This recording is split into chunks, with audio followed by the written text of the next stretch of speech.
Buenas tardes. Un nuevo miércoles y como todos los miércoles a las 18 horas, desde hace más de 6 años, una nueva edición de Miserias de la Economía. Como ustedes saben, un programa de crítica económica, pero también de economía crítica, ahora por el 32.1 de la televisión digital abierta. Y antes de comenzar, reiteramos todo el apoyo y la solidaridad de este programa con los trabajadores de PepsiCo que están luchando por la defensa de sus fuentes de trabajo, como también lo hicieron hasta ayer los compañeros de Cresta Roja que han logrado su reincorporación, como lo están haciendo las compañeras de transporte en Córdoba, que hace 12 días que están en huelga de hambre, como lo están haciendo los 3 compañeros despedidos de Telam y tantos otros conflictos obreros y sindicales que hay. Y justamente,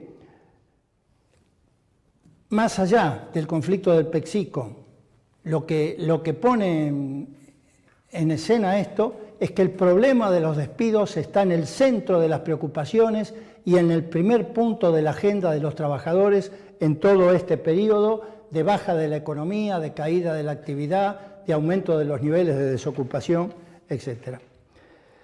Y relacionado con esto es que está en danza lo que le llamamos el triple play del gobierno para después del proceso electoral. Es decir, la reforma tributaria, que hay que ver qué contenidos tiene, la reforma previsional y lo que hoy nos interesa tratar es la reforma laboral. ¿Cuáles son las implicancias de la reforma laboral? ¿Hasta qué punto la reforma que acaba de aprobar Brasil impacta y presiona para una nueva reforma en la Argentina? ¿Cuáles son sus contenidos? Y finalmente, ¿qué impacto tiene esto sobre la salud? Una relación entre salud y derechos laborales que no siempre está bien relacionada, es una suerte de matrimonio mal avenido. Para conversar con todas estas cosas están invitados especialmente hoy al programa Oscar Martínez, sociólogo, docente e investigador de la Universidad de Buenos Aires, asesor en cuestiones de salud y seguridad del Sindicato del Neumático, el SUMNA, y uno de los principales exponentes del taller de estudios laborales, el TEL, en Argentina. Está también con nosotros Paula Lozano, abogada, secretaria general de la Asociación de Abogados Laboralistas y que forma parte del equipo de abogados de la Federación de Aceiteros de la República Argentina. Y finalmente Julia Zull, ¿sí?, antropóloga, investigadora del CEIL-CONICET y también integrantes del TEL. Bueno, como está dicho, con todo esto, con todos ellos trataremos de discutir, de cambiar ideas, pero eso será en unos minutos. Por ahora vamos a un corte. Disponga de las cámaras, señora directora.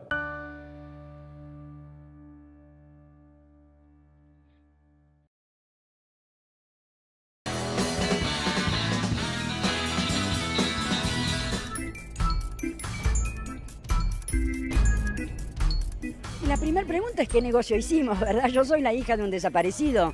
Me costó muchísimos años saber qué era lo que le había pasado. Esto es la historia de todos los hijos, hijas, familiares de desaparecidos que hemos buscado a nuestros seres queridos durante tantos años.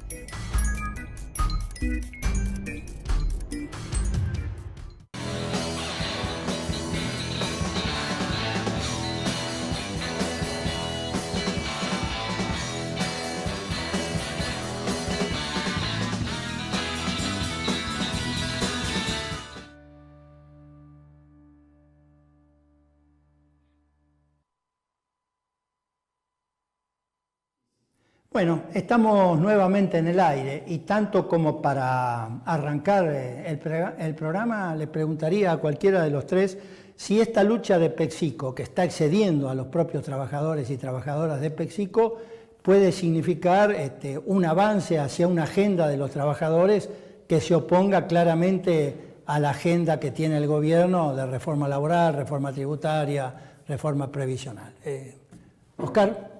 Bueno, sí, a ver, en primer lugar el caso de PepsiCo, como fue en su momento el caso docente, es un caso ejemplar en todos los aspectos, ¿no? Es un caso ejemplar en términos de la ofensiva de una multinacional contra un cuerpo delegado, una comisión interna de izquierda, que intenta representar un modelo alternativo al sindicalismo tradicional.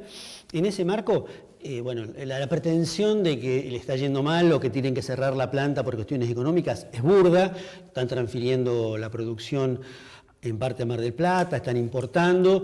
Digamos, lo que pretenden es, en última instancia, es escarmentar a una comisión interna y tal vez en un futuro retomar la producción con personal precario. Ahora, eso visto de las acciones de ellos, visto de nuestra perspectiva, creo que debería ser un ejemplo al menos, bueno, de la respuesta como se viene dando hasta ahora, ¿no? Una respuesta que no solo es de las compañeras y los compañeros de PepsiCo, sino que está siendo acompañada por el conjunto del movimiento obrero.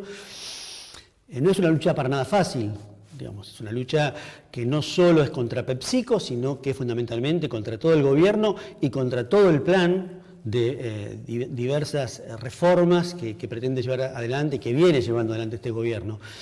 En ese marco tenemos que ver la defensa que están llevando adelante el cuerpo delegado de PepsiCo y que estamos acompañando desde numerosas instituciones, gremios y sindicatos, como un ejemplo de las cosas que pueden pasar, pero también de las que tendríamos que hacer para frenar o intentar revertir esta ofensiva brutal del gobierno. Claro, esto pone en escena, por un lado, los despidos que ya hace rato que vienen. De hecho, si uno mira la curva, las suspensiones están bajando y están subiendo los despidos. Quiere decir que las empresas que hasta ahora vinieron aguantando el personal, ya sea por reducción de horas extras, suspensiones, ahora deciden, porque en realidad lo que están viendo que no hay un horizonte de repunte de la economía, por lo menos para todo el año que viene. La tasa de crecimiento va a ser este año del 2, 2,5%, será el año que viene del 3%. No solo no absorbe la desocupación actual que se está generando, sino tampoco los 300.000 jóvenes que año a año se acercan al programa de trabajo. Para eso tendría que crecer la economía a 4% anualmente durante varios años, ¿no? Pero me parece, no sé ustedes cómo ven, que también está poniendo en el centro el cierre de fábricas, porque es probable que empecemos a ver cierres de fábricas en mayor escala que la que vimos hasta ahora. Claro, y aparte es un caso paradigmático también a destacar por la forma, ¿no? Además de la cuestión económica, estructural, claramente el tema del destrato hacia las trabajadoras y trabajadores. Esto de el llegar y que haya un cartelito que ni siquiera aclare la situación, que diga comunicarse con un número de recursos humanos. Es decir, es como que hay una decisión desde el poder de instaurar un nuevo modo de relaciones laborales en donde el trabajador no es sujeto de derecho, ¿no? Porque evidentemente, o sea, si solamente la cuestión era cerrar un establecimiento por una razón particular, se podría haber trabajado en un lugar de diálogo, etcétera, y buscar otra solución, no la más gravosa que es esta. Y aparte hay que destacar que en ese establecimiento la mayoría de las trabajadoras son mujeres y que habían logrado ciertas mejoras precisamente en lo que hace a las condiciones de trabajo, en lo que hace al descanso, en lo que hace a las condiciones de trabajo vinculadas a la maternidad. Tenían en su ámbito un jardín maternal o paternal, como se dice también. Y todo eso justamente con esta decisión empresarial lo que se tiende es a desterrar esto y a decir, bueno, avanzar sobre la organización de los trabajadores, la organización desde el lugar de trabajo. Y también se vio esto en el modo que se da la represión, ¿no? Es una represión que tuvo mucho de mediático, mucho de ejemplificador, de generar temor, de, bueno, esto, de claro, no imitar el ejemplo de los trabajadores que se animaron a organizarse. Hoy al mediodía los trabajadores avanzaban hacia Congreso, los pararon, reprimieron y a los 10 minutos los dejaron pasar, ¿no? Es como vos decís, es una represión mediática. Creo que está destinada más que nada a la base derechista, a consolidar la base y también a las empresas, diciéndole, ven, nosotros nos ponemos firmes, ¿no? Creo que en realidad es eso, ¿no? Con relación a las mujeres, el otro día en la carpa, cuando estuvo la asamblea abierta, creo que fue el viernes, se decía que las mujeres de PepsiCo fueron las primeras que pararon el día del paro nacional de mujeres, porque como entran muy temprano, fueron las primeras que pararon, ¿no? O sea que hay un peso femenino en la fábrica que hay que rescatar también, ¿no? Ahora, ¿cuáles serían los contenidos? Bueno, el gobierno amenaza con la reforma tributaria diciendo que va a ser neutra, es decir, que lo que quite por un lado lo va a recoger por el otro. El problema, ¿quién paga esa neutralidad? ¿No? Ese sería. La segunda cuestión es la reforma previsional, ¿no? Aumento de la edad jubilatoria, modificación del coeficiente para la movilidad jubilatoria, etcétera, ¿no? ¿O qué contenido puede tener? Y finalmente lo que nos interesa hoy, la reforma laboral. ¿Qué es lo que sustenta la reforma laboral? ¿La necesidad de la productividad? ¿Qué cosas? ¿Qué te parece, Julia? Sí, pienso que es tanto la necesidad de la productividad como de bajar costos laborales, son como los dos vectores, digamos, que orientan la reforma laboral, que es la cara legal, digamos, de la ofensiva. Nosotros, o sea, pienso que la ofensiva se está desarrollando en todos los frentes, la ofensiva contra los trabajadores, ¿no? Por un lado, vía suspensiones, vía aumentos, o sea, actualización salarial a la baja y toda esta andanada de medidas y de políticas patronales que han limado el poder adquisitivo de los salarios y la recuperación. Habla de una ofensiva económica. La ofensiva política aparece en esta dimensión tanto de discutir los conflictos laborales con la represión, a través de represión, y la ofensiva ideológica muy fuerte contra tanto los cuerpos delegados o las organizaciones de izquierda que sostienen las reivindicaciones de los trabajadores, como sobre los trabajadores mismos, que son vagos, que son ñoquis, que son poco productivos. Digo, esto es una continuidad en los discursos del gobierno que no es menor, digamos, para pensar cómo van a desarrollar la ofensiva legal en términos de reforma laboral. Y pasa por esto, si miramos lo que se discutió en Brasil, lo que se aprobó en Brasil, es, bueno, garantizar la flexibilidad de la jornada y el uso de los trabajadores en cantidad y en tiempo en función de las necesidades patronales, más todavía que lo que se avanzó hasta ahora vía convenio con los bancos de horas o los regímenes de turnos. Probablemente busquen algo más general, sentar bases más generales. La cuestión de las licencias, digamos, toda esta batería de medidas que no son nuevas, pero buscan digamos, avanzar en lo general, en lo legal. De hecho, el presidente ha hablado en varias oportunidades sobre el ausentismo laboral, sobre los accidentes de trabajo, una ofensiva sobre las asociaciones de abogados laboralistas, que califica de mafia muy alegremente, porque no da ningún fundamento de todo eso, ¿no? Ahora, el argumento que tienen es que con la reforma laboral se le va a dar más confianza a las empresas que creen empleo, ¿no? Pero hay un informe de la OIT, por ejemplo, que estudió 111 casos de países que abarataron los despidos y no hubo ninguna creación de empleo, ¿no? No, a ver, si tenemos que hablar de esto hay que ver los 90 para ver cómo claramente hubo no una flexibilización, sino que hasta perdíamos ya la cuenta porque eran leyes que flexibilizaban las leyes que habían flexibilizado, De la ley de contrato de trabajo hubo. Y llegamos a una cuarta parte de los asalariados desocupados y a la mitad de los trabajadores en negro, con lo cual es una falacia absoluta, ¿no? Yo creo que hay que tener cierto estómago y leer las editoriales de La Nación. Y había una editorial de La Nación de mediados del año pasado en la cual mencionaba que Argentina tenía 70 años de errores en la legislación laboral. Es decir, su política es la desmantelación total y absoluta de cualquier derecho de los trabajadores. En realidad tiene que ver no con la creación de empleo, sino con aumentar, digamos, la plusvalía, con aumentar sus ganancias a costa de los trabajadores, eliminándoles cualquier forma, cualquier derecho, cualquier posibilidad de organizarse y de pelear.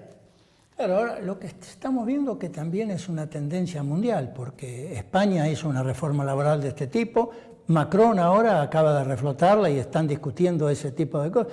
En Brasil acaba de hacer otra que retrotrae a principios de siglo las condiciones laborales, ¿no?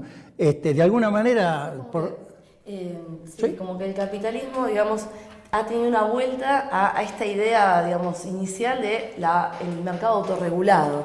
Esta idea que en realidad nunca funcionó, que es un mito, que funciona, digamos, desde el punto de vista de extraer los valor a un nivel ilimitado y que lo que genera sobre los trabajadores son niveles de superexplotación que se le termina generando una cosa contraproducente, porque las personas, o sea, a ver, la idea de vacaciones tiene un sentido de derecho, pero también un sentido higiénico de poder reproducir la mano de obra, la idea del descanso, o sea, todas las conquistas laborales tuvieron que ver con un pacto, en realidad, una especie de, nosotros decimos, de acuerdo entre capital y trabajo, en donde dentro del capitalismo se generó la posibilidad de trabajar con ciertos derechos. Parece que ese pacto se rompe y es el capital el que nuevamente avanza sobre todas las... Claro, hay una pretende realidad, eliminar directamente la hay una regulación. realidad que es la China, ¿no? China con salario de $200 por mes y condiciones de trabajo de principios del siglo pasado, para competir, ha puesto un piso muy alto del nivel de productividad, ¿no es cierto?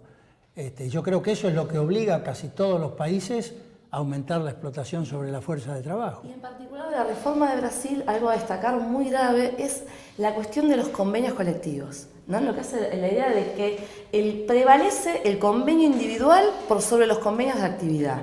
Esta cuestión que justamente cuando se crea el derecho laboral, la idea es hay un orden público que tiende a tutelar al sujeto que está en una relación asimétrica, que sufre la explotación, que es el trabajador. Por eso no hay lugar a la autonomía de la voluntad. No es que yo puedo pactar lo que quiero con mi empleador. Hay un orden público que establece salarios, condiciones, etc. Bueno, esta cuestión de que en realidad se puede desconocer un convenio de actividad o una norma en función de un acuerdo entre la patronal y el trabajador, lo que hace es simplemente dejar lugar a la ley del más fuerte, ¿no? Claro. Ahora, ¿ustedes creen que acá podría pasar fácilmente una ley de reforma laboral como la que pasó en Brasil? No sé, creo que era, bueno, no sé en qué programa de televisión uno de estos periodistas centrales que dijo, acá se necesitan por lo menos 40 banelcos, ¿no? Vienen diciendo ¿no? Pero ¿podría pasar eso o la estrategia del gobierno no es tanto una ley sino negociar sindicato por sindicato? ¿Cómo lo ves, Oscar? A ver, yo creo que hay como tres grandes líneas de acción del gobierno. Lo que hay que plantear en primer lugar es que esta ofensiva, como decía Julia, el capitalismo nunca bajó sus banderas, claro, digamos, y va a avanzar y va a sostenerlas o levantarlas cada vez más alto en función de lo que haya enfrente. Yo decía, bueno, hay como tres grandes líneas. Una tiene que ver con la reforma en términos de legislación. La otra tiene que ver con la jurisprudencia, con usar las leyes que existen, pero cambiarles por completo el sentido y usarlas total y absolutamente en términos de quitar derechos, intervenir sindicatos, criminalizar la protesta. Y la tercera vía, que viene implementando desde siempre, que es la vía de los hechos, ¿no? A ver, creo que lamentablemente en los últimos meses o el tiempo que lleva este gobierno, hemos visto cosas que no esperábamos ver. De todos modos, el movimiento obrero argentino es un hueso duro, difícil de roer, ¿no? O sea, el movimiento obrero argentino tiene una fortaleza que no tiene otros movimientos obreros, tiene una tradición. Hemos hablado mil veces, digamos, los tiempos de televisión son acotados, pero el tema del poder en el lugar de trabajo, la fuerza de los cuerpos de delegados, hacen que ni siquiera bajo la dictadura hayan podido avanzar todo lo que querían. En ese sentido, uno dice, ¿cómo pudo pasar en Brasil? El movimiento obrero brasileño que uno conoce, con la fortaleza, el del ABC, es mucho más reciente y no tiene el grado de implementación de fuerza en lugar de trabajo que tiene el movimiento obrero argentino, ¿no? Tenemos que ir a un corte, pero les dejo una pregunta para cuando regresemos. Se marcha, y hace tiempo acá se quiere marchar a la descentralización de la negociación colectiva, ¿no? O sea, negociación por empresa. El objetivo final sería la negociación individual, bueno, pero eso todavía hay tiempo para eso, ¿no? Pero esto no debilita el papel de las burocracias centrales. Lo vemos después. Vamos a un corte, enseguida regresamos.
la terrible inequidad entre aquel que puede ir a una escuela privada versus aquel que tiene que caer en la escuela pública. Tiene que caer en la escuela pública. Tiene que caer en la escuela pública.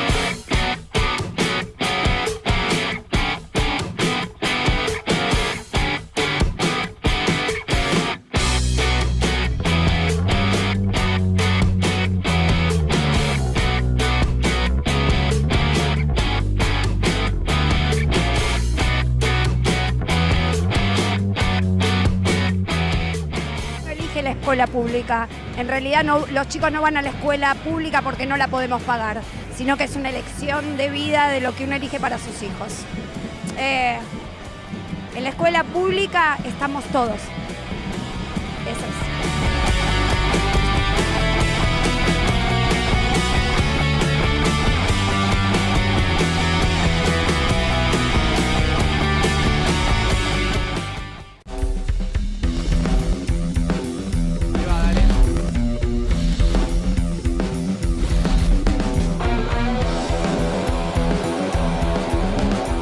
Hay como todo un manto de sospecha que se construye de los medios hegemónicos sobre lo que fue el terrorismo de Estado, sobre el mismo 24 de marzo, que como decía, como pueblo es un día de fiesta, pero es un día también de lucha, de alegría y de unión. Bueno, me parece que sí, hay todo un cuestionamiento y es muy grave, es sumamente grave que de las voces, si se quiere, como autorizadas de la sociedad, que son tanto los medios como los funcionarios públicos, se ponga ese manto de sospecha.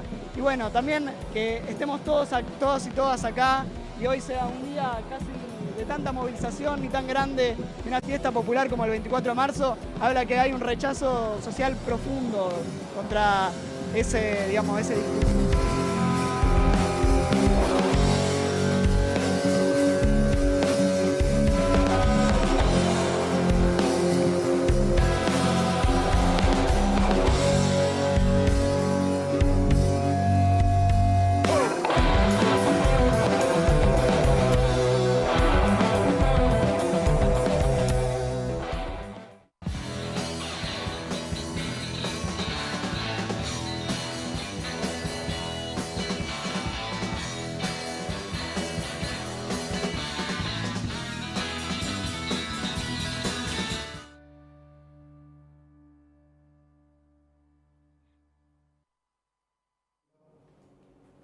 Bueno, estamos nuevamente en el aire y en el bloque anterior habíamos dejado pendiente una pregunta: ¿cómo influenciaba en las direcciones sindicales toda esta tendencia hacia la negociación por empresa, no a la negociación uniforme colectiva por el sindicato, sino a negociación empresa por empresa? Cualquiera de ustedes.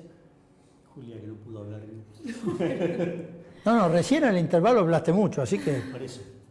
Bueno, ahora quiero acordarme.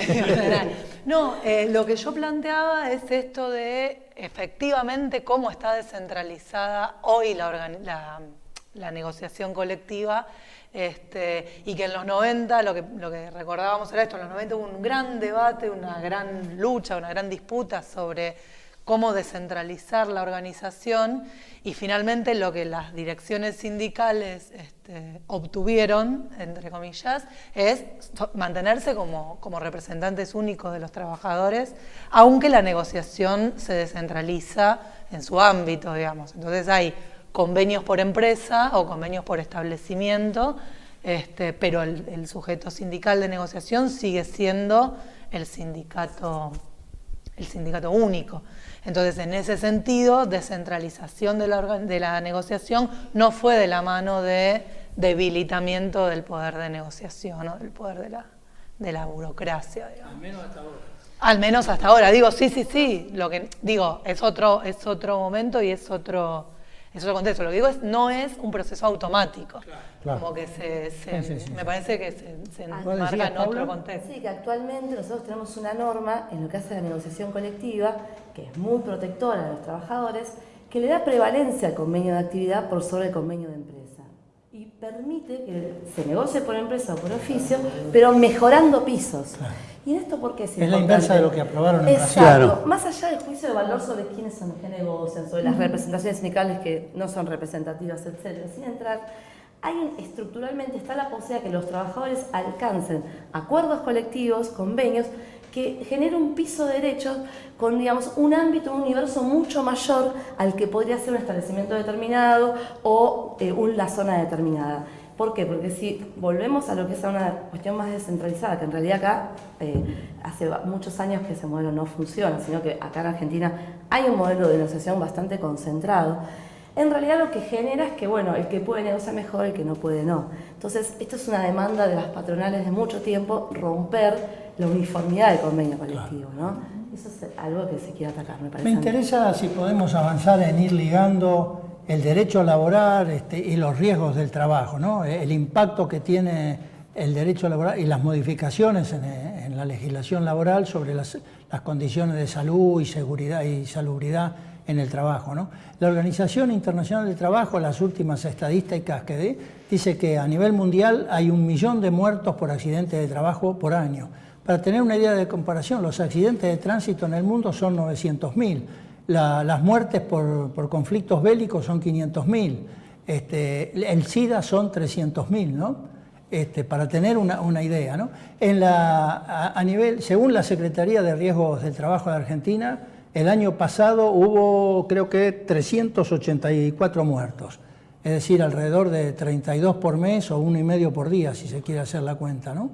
Y hay alrededor de, creo que, unas 500.000 denuncias de accidentes y enfermedades profesionales por año. Por supuesto, estos son las denuncias y en blanco, ¿no es cierto? Los datos oficiales que registran a los trabajadores en blanco de las grandes ciudades. Y acá creo que hay que hablar de 2 temas, ¿no? Esto que el dato que mencionábamos de la OIT y lo que vemos en Argentina, que no es la totalidad de muertos en ocasión del trabajo, sino son los que mueren en el lugar de trabajo, que es un muerto más o menos cada 20 horas. Es muy gracioso cuando se habla de inseguridad, ¿no? Y los medios masivos de comunicación todo el tiempo ponen un robo, un asalto, un crimen y se ocultan los muertos que están poniendo ellos, porque son asesinatos laborales. La definición formal dice que un accidente es un hecho súbito y violento. En realidad es un hecho muy violento porque es una clase que está asesinando a los trabajadores, pero no tiene nada de súbito porque el 90% de los accidentes se sabía que iban a pasar. Es el caso del compañero David Ramallo de la 60, el compañero del INTA, pero en términos generales, en la mayoría de los lugares de trabajo, los trabajadores saben que lo que anda mal y que eso va en algún momento a generar o una muerte o un herido grave. Pero además, el otro gran tema vinculado a la salud laboral tiene que ver con esta magia que operó la Ley de Riesgo de Trabajo. No se declaran las enfermedades profesionales en Argentina. Han omitido las enfermedades laborales en el país. Y estamos en una etapa complicada. ¿Por qué? En la medida que aumenta los despidos, en la medida que aumenta la desocupación, el movimiento obrero está más débil y tiende a aceptar peores condiciones de trabajo. En la medida que aceptas peores condiciones de trabajo, hay más accidentes y hay más enfermedades. Pero a su vez el movimiento obrero está más débil para pelear por eso. Creo que uno de los grandes desafíos que tenemos, en términos, en general, como de movimiento obrero, es cómo en un momento de mayor debilidad no dejar de lado, que es el primer reflejo, el tema de la salud. Cómo poder articular uno con el otro sabiendo que cualquier compañero quiere conservar su puesto de trabajo y no perder del todo el poder adquisitivo a cualquier precio. Creo que a raíz de la muerte del compañero de la 60 y del otro del INTI, se conformó algo así como un espacio en contra de los asesinatos laborales. ¿Ustedes están en tanto de eso? ¿Participan algunos de ustedes? Sí, nosotros como taller de estudios laborales formamos parte de la comisión, se llama BASTA, de asesinatos laborales. Ajá. Se han hecho distintas actividades. Dentro de poco, más o menos en un mes, se va a cumplir lamentablemente un año donde se produjo la muerte del compañero de la 60, del compañero de INTA Castelar y otro compañero de la construcción, y está planificado hacer algunas actividades como para visibilizar esto que que no es tapa de ninguna revista, ¿no? Era una preocupación, porque esto sale a la luz cuando hay un muerto, pero cuando hay otro... ¿Por qué no se socializa más? ¿Por qué no hay más discusiones en torno a todo esto? ¿Cómo? Y no siempre sale a la luz cuando hay un muerto. Claro. O sea, es curioso, bueno, en los casos de Diego Zoraire y David Ramallo, eran trabajadores de sectores donde había organización gremial preocupada por discutir las condiciones de trabajo, denunciando, en el caso de los compañeros de INTA, venían denunciando y planteando la necesidad de validar equipos para poder corroborar las condiciones de trabajo y de seguridad de los sectores. Los compañeros de la 60 vienen trabajando hace muchísimo tiempo la vinculación entre condiciones de trabajo y salud. Digo, son colectivos organizados los que pueden poner en evidencia y pueden hacer públicas las muertes por estas... en situaciones laborales. Y me parece que hay como una naturalización de que lo que pasa en el trabajo no se discute, no forma parte de lo que uno, lo que determina el modo en que uno está. Si uno se enferma, si uno se accidenta, a no ser que ocurra ahí inmediatamente, después es como está todo compartimentado. Y de hecho está compartimentado, digo, políticamente también. Si vos te accidentás en el trabajo o te mareás en el trabajo, bueno, te atiende la RT. Si te pasa lo mismo en tu casa, te atiende la obra social. Son dos síntomas que nunca se ponen en relación. De hecho, entonces nunca sabes todos cómo estos afecta el años trabajo de tu convenio vida. colectivo, las condiciones de trabajo no han mejorado demasiado. Pareciera ser que la discusión paritaria es solo salarial.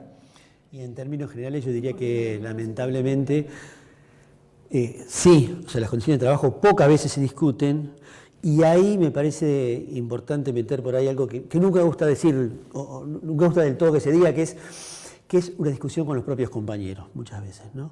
Es decir, no naturalizar, como decía Julia, las condiciones de trabajo, no pensar que de algo te vas a enfermar si trabajás o de algo te vas a morir, que es una pelea contra las patronales, pero también es una pelea por instalar el tema entre los propios compañeros, ¿no? Sí, inclusive hay dos cuestiones que me vienen a la mente en esto, ¿no? Una herramienta que tienen los trabajadores y que en algunos convenios colectivos existe, que no son muchos, son los comités mixtos de salud y seguridad, que en la provincia de Buenos Aires y en Santa Fe son ley y permite que el trabajador, el que está en el establecimiento, sea parte de una instancia paritaria, ya no para discutir salarios, sino condiciones de trabajo.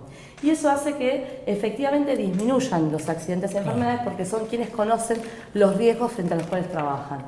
Por ejemplo, este año cuando se discutió la reforma de la Ley de Riesgo del Trabajo, que eso sí es un ejemplo de avance en la reforma laboral, la Ley 27348, se instaló una campaña que puso el eje como problema en la litigiosidad. O sea, el único problema es la litigiosidad, que significa cuando la persona hace un juicio, que es un número menor, es una cantidad ínfima en comparación a la cantidad de daños y siniestros laborales que hay, y ya ni siquiera se habló de bajar la siniestralidad, ¿no? Es decir, para el poder público, el poder político, el único problema es el juicio. Y la ley que se aprobó, lo único que hace es no permite, o sea, dificulta al extremo el acceso a la justicia. Bueno, tenemos que ir a un nuevo corte, después cuando regresamos muy cortito, así que les dejo una pregunta para cada uno. Oscar, cuando se discuten problemas de salud, ¿qué se está discutiendo en realidad en cada puesto de trabajo? En el corte vos nos decías cuál era el origen del derecho del trabajo como protección de los cuerpos físicos y mentales de los trabajadores. Y vos planteabas también, a propósito de esto de que se discute poco, o que se dispute poco incluso entre los trabajadores, la necesidad de que los trabajadores se empoderen de los problemas de salud. Bueno, hacemos los deberes después del corte. Vamos a un corte y ya regresamos enseguida.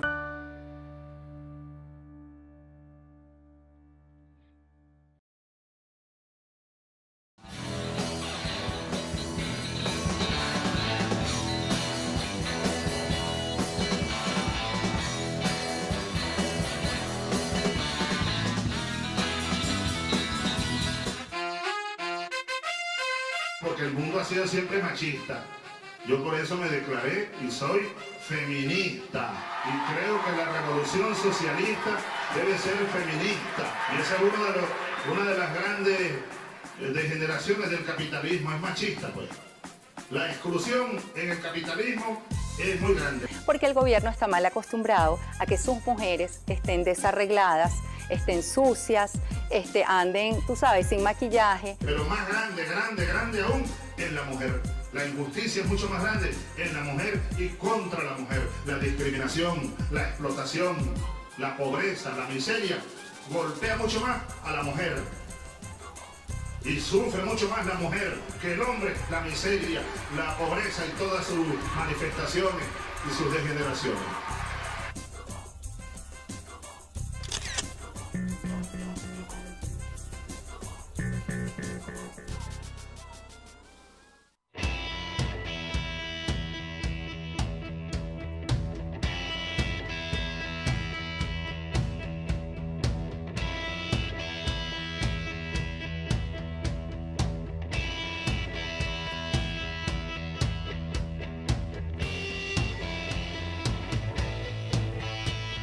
Digo, y cada vez son más las fuerzas de seguridad que se destinan directamente a los barrios humildes. Esto habla de la discriminación, esto habla del control que quieren generar en esos barrios y que termina perjudicando a esos pibes que parecería ser son el foco de la inseguridad para esos grandes medios de comunicación que han instalado la figura del pibe chorro y que han logrado que mucha parte de una gran parte de la sociedad pida cada vez más medidas de control para ellos, ¿no?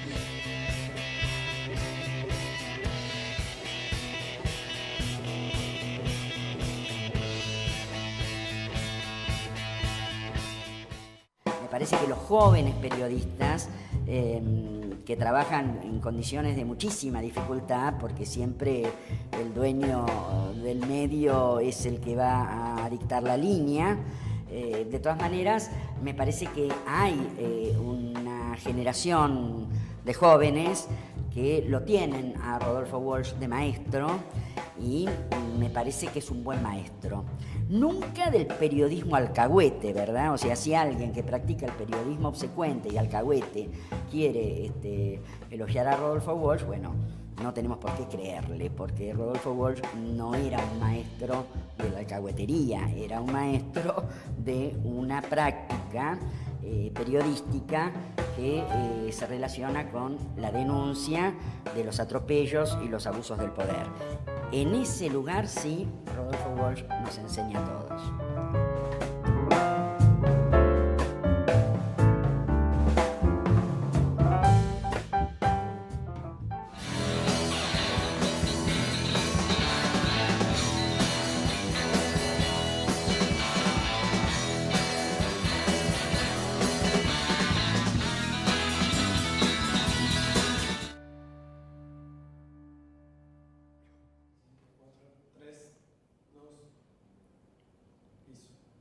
Bueno, estamos en el aire y tenemos poco tiempo. Les había dejado una pregunta a cada uno de ustedes. Oscar. Bueno, sí, yo preparé rápidamente los deberes. Nosotros siempre decimos que cuando estamos discutiendo salud, seguridad y condiciones de trabajo, en última instancia, si queremos preservar la vida de los compañeros, si queremos mejorar las condiciones, lo que se discute es cómo se organiza el trabajo. Si uno no entra en la discusión de cómo se organiza el trabajo, cuáles son los ritmos, con qué maquinaria se trabaja, bajo qué formas, bajo qué tiempos, si uno discute eso, no está realmente apostando a prevenir o promover la salud de los trabajadores. ¿Eso incluiría también la ergonomía de los... Absolutamente, cómo están diseñados los puestos, la ergonomía, cómo se organiza el conjunto de la producción, que por eso las patronales no quieren discutir salud. Si uno no discute cómo se organiza el trabajo, discute temas menores y los compañeros se van a seguir enfermando y muriendo, porque lo que los enferma o los lleva a la muerte es un proceso de mediano, largo plazo, muchas veces que se construye en el día a día y se construye bajo la forma en que la patronal organizó el trabajo, ¿no? Y yo acá robaría un minuto más para plantear el tema del ausentismo, porque es una bandera que están levantando las patronales y que va en el marco de la reforma laboral, que es absolutamente tramposa. Porque cuando las patronales dicen los porcentajes de ausentismo, están incluyendo en eso vacaciones.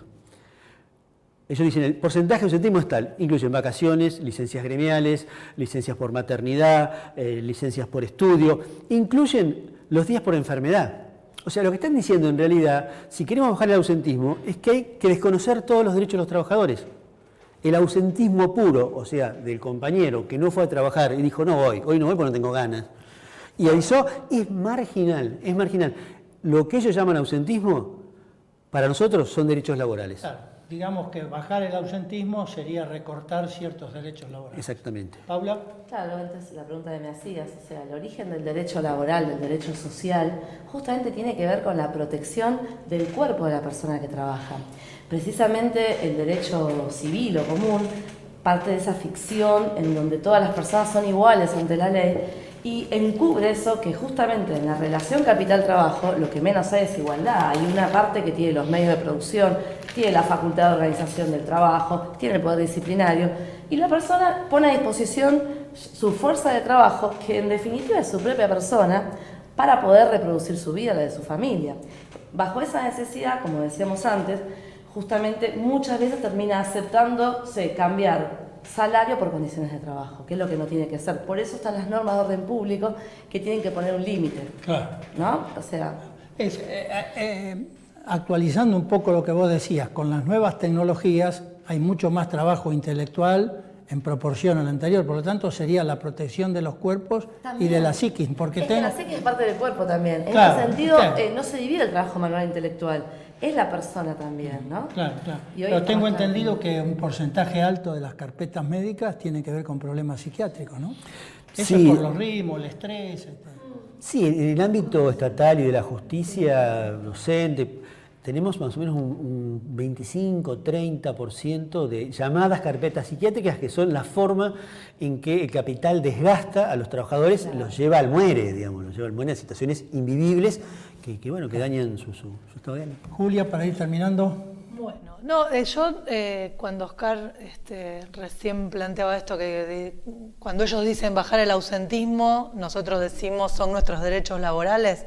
Bueno, cuando pensamos en salud y trabajo, es todo así, o sea, es su visión y la nuestra. Para los empresarios, para las patronales, nuestros cuerpos son herramientas que ponen al servicio, nuestro cuerpo, nuestras mentes, son herramientas que ponen al servicio de un proceso de trabajo, de un proceso de producción que tiene que darles ganancias. En función de eso es que van a medir el modo en que los usan, digamos. Lo que nosotros tenemos que pensar cuando pensamos en nuestra salud es en qué prácticas y en qué modos podemos protegernos de ese desgaste. Podemos protegernos de esas pautas de laburo que en general nos van a causar distintos tipos de malestar que podemos tener naturalizados, pero que tenemos que empezar a problematizar, también para poder pensar qué es lo que vamos a reivindicar más allá de este cambio de salud por dinero. Bueno, el tiempo se nos acaba, normalmente en el programa siempre nos falta tiempo y más cuando tenemos invitados del nivel que hemos tenido hoy, por suerte. Así que Julia Azul, Paula Lozano, Oscar Martínez, muchas gracias por haber dedicado un poco de tiempo y venir acá al piso. Y a manera de síntesis de lo que hemos conversado acá, la experiencia internacional muestra que las reformas laborales no crean empleo y que por el contrario fortalecen al capital y debilitan la capacidad negociadora de los trabajadores. La desregulación del mercado de trabajo y la flexibilización que incluye toda reforma laboral impacta en la salud de los trabajadores.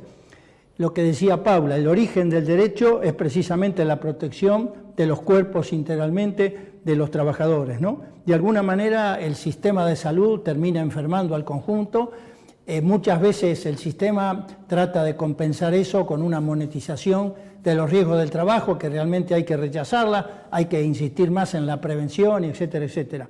Y por último, me parece que lo que decía Julia, que es la visión de los trabajadores o la visión de los patrones, estamos, me parece, en una época, en un momento histórico del país, que son ellos o nosotros, no hay medias tintas en esto, ¿no? Entonces, frente a la agenda de reformas regresivas que está planteando el gobierno para después de estas pasos y de estas elecciones de octubre, hay que imponerse una agenda de los trabajadores, una agenda que contemple los problemas de la desocupación, del cierre de fábrica, de los salarios, de las condiciones laborales, de la salud, y que sea amplia en el sentido de que solo hay posibilidades de vencer a la agenda de los patronales sobre una unidad lo más amplia posible del conjunto de los trabajadores de la Argentina.